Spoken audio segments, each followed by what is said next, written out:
We had quite possibly the wildest WNBA season ever. There were so many records that were broken. We had 13 40-point games across the entire league. That is 10 more than any other season in WNBA history. And there were 13 triple-doubles, far and away the most in a single season. Just for a little bit of perspective here, the W had 9 total triple-doubles in its first 25 years of existence. So clearly the game is evolving, but this is what I'm excited about. Can I show you?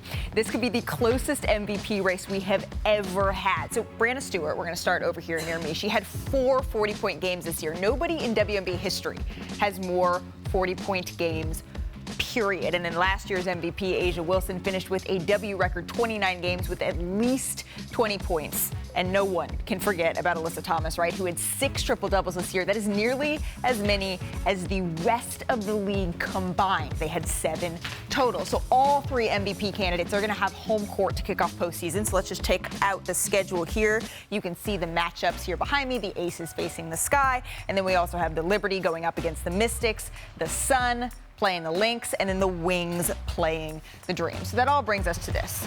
There have been 2 clear-cut favorites in a league of their own all season long. According to Caesars Sportsbook, the Aces, they are the slight favorite with the Liberty right behind them. And then there is a big gap with the Sun, the Wings, the Mystics rounding out the top 5 as we say hello once again to Roz Gold-Onwude. So Roz, if we do not get the Aces Liberty final that it feels like we've been building towards, even with the Commissioner's Cup as a little bit of a preview of all of that, is there a dark horse that you have your eye on? Well, I got my eye on that 2-7 matchup, and number 7 might be the Mystics. The last day of the regular season was dramatic. Yep.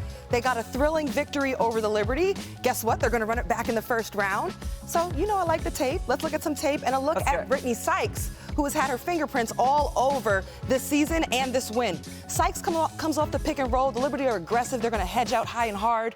Mahisha Hines-Allen is going to realize the paint is wide open. They're glued to their players. Look at that retreat dribble to set up the space and the angle needed to get that pass inside. Okay, keep your eyes on Sykes again. Half a second left in the game. They're tied up.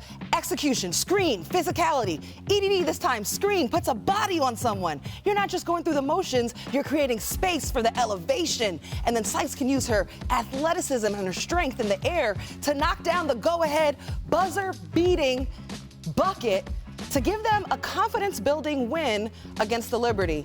And this is important because, you know, you look at all of the games missed. The Mystics have had a number of their stars out for most of the season. Yep. When healthy, Malika, people very much think they're a contender. If you look who's been available every single game of the season, it's been Brittany Sykes. Now, guess what? They're getting more healthy. A lot more of their players are back. I actually spoke with the team this morning. Shakira Austin, day to day. Okay. So now they're a spicy matchup. They just got a win against the Liberty. You got Brittany Sykes, who was known for her defense, showing her savvy on the offensive end. And I'll leave you with this. You know, Natasha Cloud, she said, look, we wanted to send a message. She said, let it be known. All right, they're going to have to see us all series long. They talking that talk. Can they walk it? Did you see the little foot stamp that went along with that? I know how attitude in the said delivery as well. All right, let's head back to the desk here because the Mystics are going to have their hands full right in the first round as they take on the New York Liberty. But, Ramona, if they aren't the team that shocks the W with an upset, as Roz just beautifully laid out for us, who do you got? I like Dallas. I think Dallas in that spot, they lead the league in rebounding, 3rd in scoring. They've had some success against the Aces throughout this year, and they have that matchup where I think they haven't gotten through the first round, but they're teed up to do that. I like Dallas as a team that they're not gonna have any pressure on them. At this point, if they end up with the Aces in the second round, like that feels like danger time because of that matchup and how it's gone this year. And sometimes if you're just playing free, then something dangerous can happen. You know what? Let me deliver flowers for the Dallas Wings then. Look at Coach LT, a Coach of the Year candidate. She rejuvenated that team. Of course, you got the offensive explosion of Arike Ogunbowale. It was a nice fit to bring in Natasha Howard, who anchors them defensively and also brings that veteran leadership.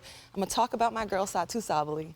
Okay, she's a most improved favorite. She came back and became an all-star. I spoke with her before the season, and she was talking to me about how she actually took time away from the game this summer. And she focused on sleeping, swimming, changed her diet, lost 7 pounds, and now she's finally just healthy and playing her best basketball. I think you got to keep your eyes on Dallas and certainly Satu. I love when Roz hands out her roses. Okay. I want to sleep and swim and lose. That's what I was literally and just lose thinking. 7 pounds. And I need all of it. Like eat a little bit with some help. Yep. It all boils down to this, though. Who's going to walk away the champion?